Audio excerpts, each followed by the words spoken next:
Dans la politique des peuples d'abord, la gestion des proximités pour le développement, le gouvernement Crispin Mukendi s'engage de suivre de près la distribution du courant EDC, mais aussi sa bonne consommation à moindre coût par la population du Kasaï. C'est ce qu'a justifié la descente ce vendredi sur le site de Lungoudi du ministre provincial de l'énergie, Jano Kazadi Kabumba, accompagné de quelques aspects techniques de son cabinet. Le numéro 1 de l'énergie au Kasaï est sur l'ordre de l'autorité provinciale. Maître Crispin Mukendi s'enquérir de la situation, des coupures, mais aussi des rumeurs faisant état de l'exploitation des diamants dans les sites de distribution de Lungoudi.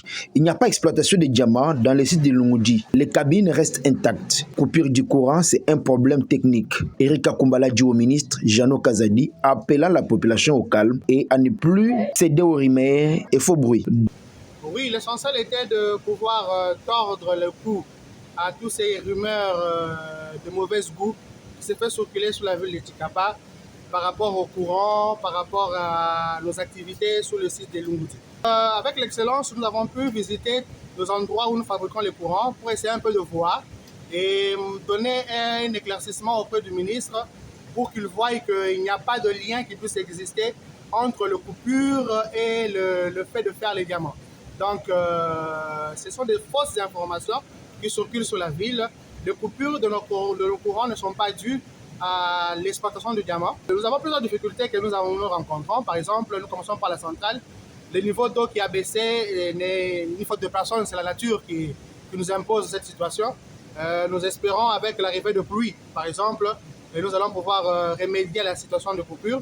Et nous avons aussi un problème qui est sur les réseaux, c'est peut-être la fraude du courant ainsi que les distributions illicites qui font aussi que certains départs se retrouvent dans le noir parce que les câbles ont chauffé, les câbles sont détériorés par rapport à cette charge qui n'est pas contrôlée.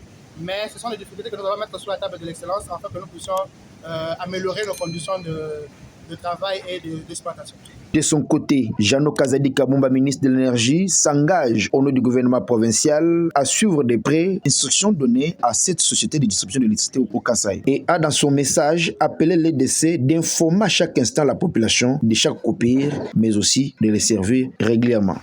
Notre mission, c'était pour se rendre compte de ce qui se passe au central de l'eau.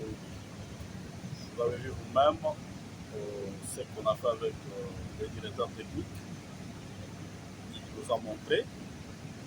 Et maintenant, nous sommes assurés que notre population sera fixée des coupures de tout ce qui était comme au bas à la cité.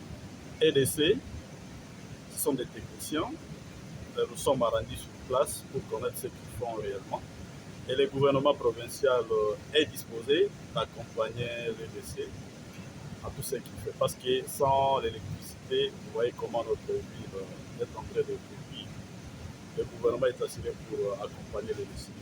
Le ministre a également rencontré les ingénieurs de la société chinoise Sinohydro qui ont débuté les travaux de construction de la centrale hydroélectrique Lungoudi 2. La première phase de cette nouvelle centrale aura une capacité de 4,3 MW. Cette nouvelle infrastructure permettra à EDC d'augmenter l'approvisionnement en électricité de la ville de Tchikapa et ses environs, avec un potentiel excédent énergétique qui pourrait être utilisé pour desservir la ville, la cité de Kamounia, mais également, si besoin, Kananga, à condition que les 2 lignes électriques nécessaires soient construites. C'est avec le sentiment de joie que le ministre Jano Kazadi Kabumba a regagné la ville de Tchikapa après avoir eu des réponses à certaines préoccupations.